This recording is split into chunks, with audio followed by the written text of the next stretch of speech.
idol, ito yung Rosie natin, no? Yung sa kasama natin sa vlog natin noon.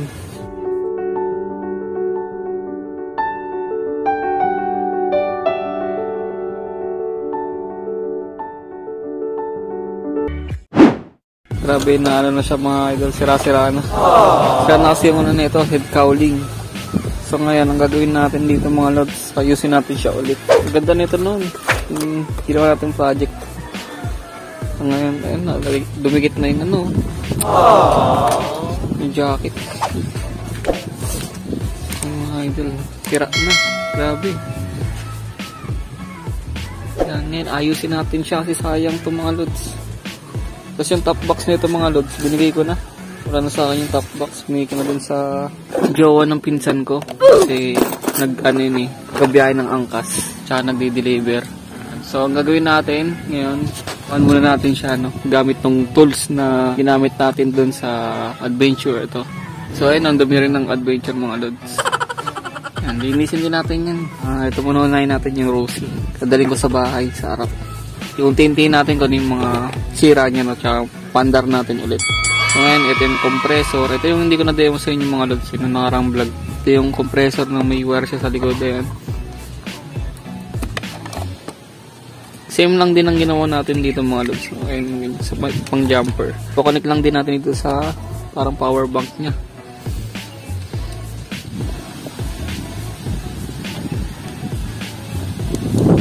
I-start natin. So yun nga pala mga idol, hindi ko agad napansin na nasira na pala talaga yung interior nitong gulong natin dito sa Rosie. So ayun na nga guys, nawin na natin yung Rosie. Ayun yung tsura nyo. Ang gagawin natin dito, ito muna yung throttle. Yun o, sira na mga lods. Wala na, sira na to, pero umandar pa siya. Ngayon, wala lang throttle tsaka yung preno dito sa harap. Bumaksak kasi to, kaya naputol. Yun yung gagawin natin muna ngayon. Ayan, linisin muna natin yung Rosie mga lods.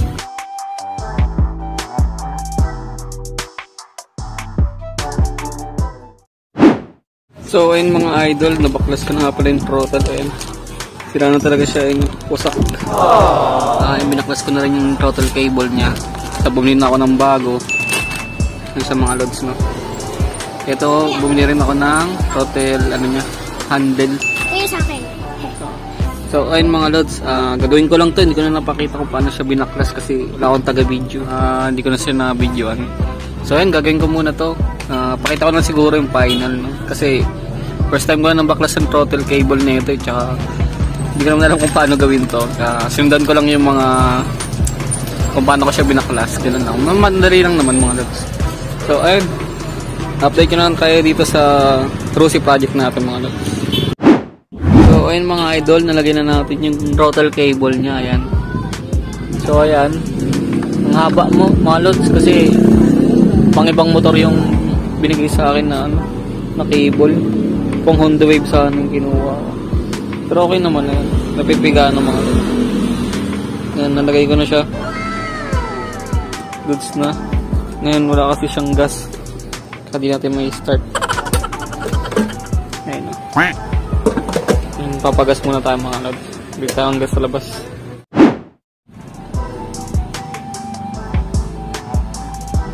So ayun mga idol, try natin siya i-start.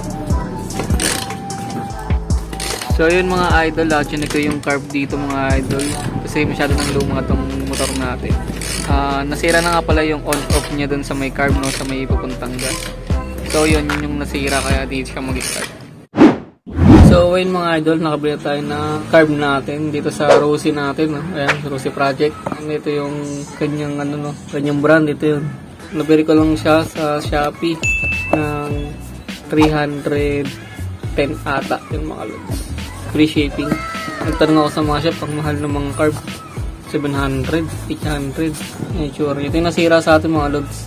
Nung pinihit ko to nun, dito na tumagas yung gas. Kaya naubos yung gas natin. Kaya napabili tayo ng carb. Ito yung dahilan na. Goods naman mga lods. Ayun, kompleto. So bibili lang ako ng gasket para masalpak na natin mga lods. Ako yung mga paste yung nilalagay dito ng gasket pero tanong tayo kung ano yung gasket na pwede ilagay dito mga lods. Let's go! So yun mga idol, bili muna tayo ng gasket ng carb at yung pajero natin yung gagamitin natin. Binaklas ko na yung mga pairings mga lods kasi papalitan din natin siya ng pang Honda Wave 100. Maghanap lang tayo ng mga pyesa ng mga second hand para makamura sa akin. Yan, hanap na tayo ng gasket para mapaandar siya, no? Hindi ko alam kung spark plug din eh, baka magpalit na rin tayo eh. So ayun, bili muna tayo ng gasket mga lods. So ayun mga idol, dito tayo sa Harvest. Dito tayo bibili ng pyesa natin sa Rusi.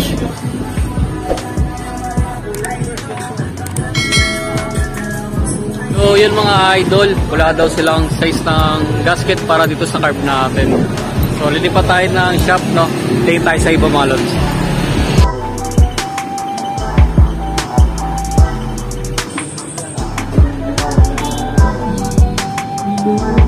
So yun mga idol, na nakahanap na tayo kaso parang second hand lang to mga lods, no? Kaya na pinagamitan na kayo, no? Kasi walang naubusan daw yung shop nila dito sa pangatlong shop na tinignan ko. Pang-apat na shop na tinignan ko na pala. So ayan, sakto naman siya. Tapos tinanong ko rin kung maglalagay ko ba tayo ng yung gasket na ano, no, yung pinapahid lang. Sabi kahit wag na daw eh. Pero goods to, at least nakahanap na tayo mga lods. So yun, testing na natin siya sa Rusi natin mga lods. So ayun mga idol, baklasin na natin yung ating carb. Unahin natin tong ano, sa air filter niya, no? So yan mga idol, medyo na lost thread yung ano natin, tornilyo natin ito sa air filter natin. Ito muna yung babaklasin natin mga lods.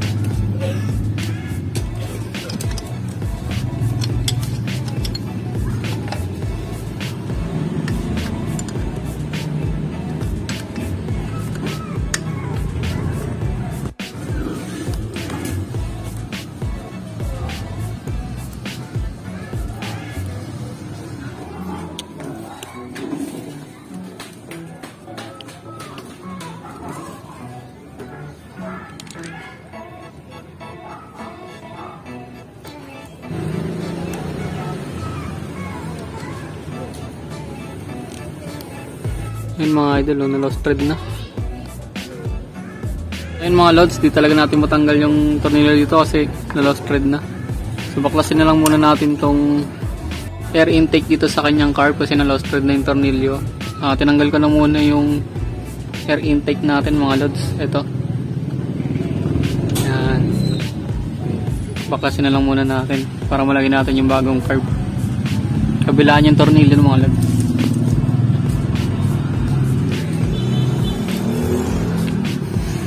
Ayan, sa kabila rin. Dito.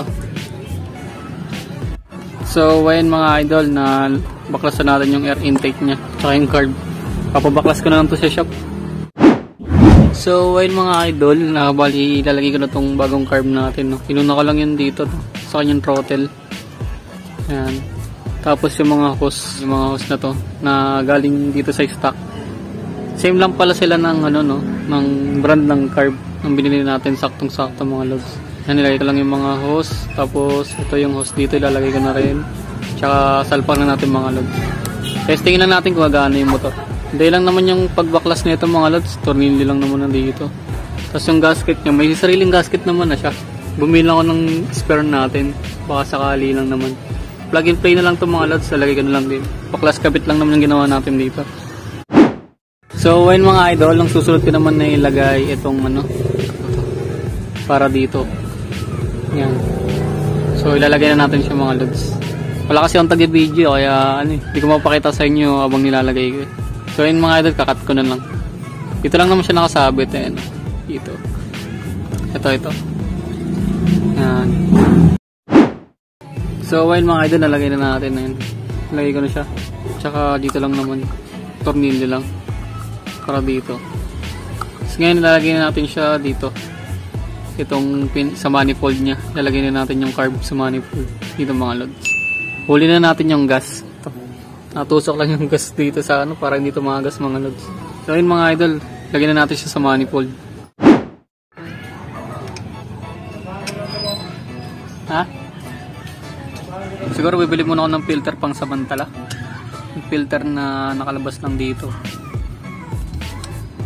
para lang mapagana tong Rosie. Siyempre gagamitin natin itong mga lods, kaya inayos ko rin. So ngayon mga idol, trinay ko siyang paanda rin pero hindi siya gumana, no? So ngayon check natin yung kanyang spark plug. So yan, nalagay ko na nga pala yung carb natin. So sa ito nagtataka lang ako bakit hindi siya masyadong napipihit. Ayun, no? Konti lang. Ayun, no? Wala pa nga siyang 1 inch na pihit eh, no? Hindi ko alam kung bakit mga lods. First time lang kasi natin magbaklas ng carb tsaka magkabit. So ngayon i-check ko to kasi pansin ko basa ito mga lods. Ayun, no? Basa siya. Ayun, basa yung spark plug natin, no? Baka dahil din dito kaya ayaw mag-start. So babaklasin muna natin. Tapos magkapalit na rin tayo ng ganito mga lods kasi nasira na siya. Yan yung cover ng spark plug.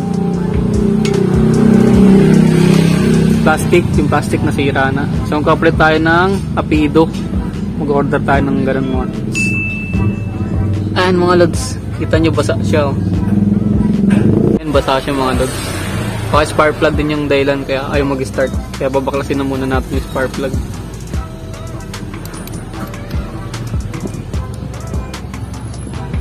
Basa kaya ayaw siguro mag-start. So magpapalit tayo ng spark plug mga lods. Ngayon mga idol, yung spark plug natin, check ko muna kung may kuryente. Ayun, oh.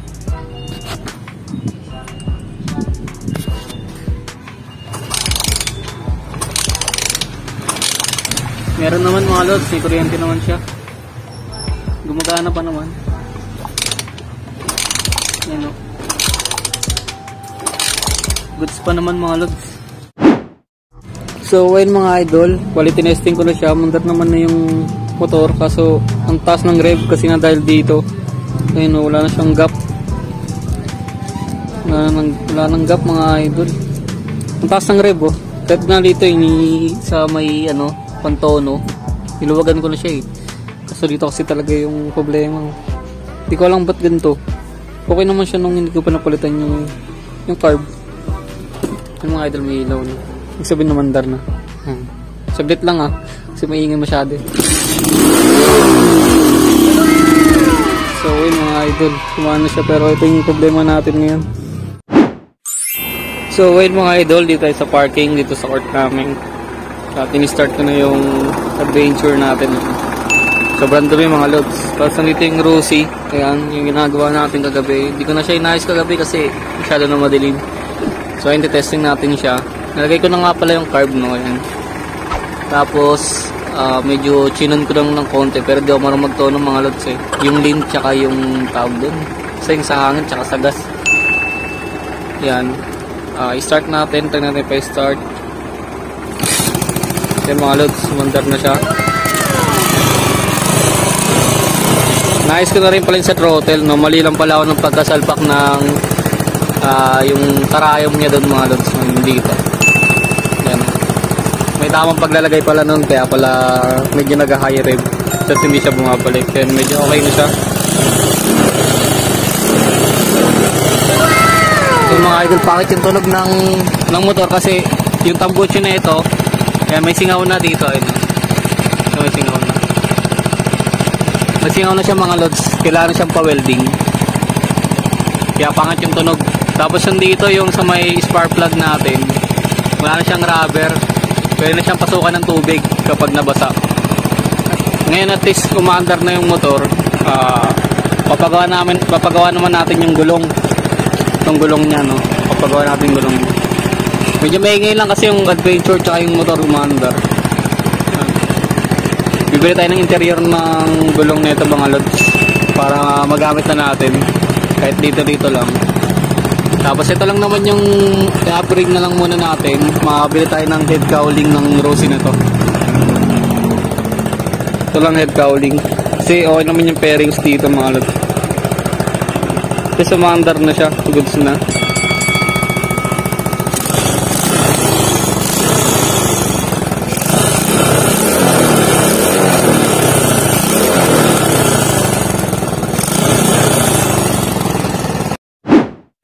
So while mga idol, hanggang dito na lang siguro yung vlog natin muna, no?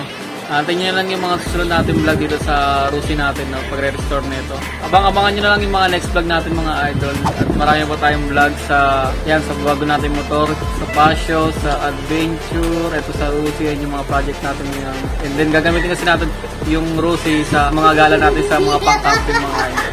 So yun mga idol, sana natuwa kayo sa video natin ngayon sa pag-DIY dito sa Rusi natin. So huwag niyo sana kalimutan mag-like, share, and subscribe sa channel natin sa Nellyworld TV. Thank you!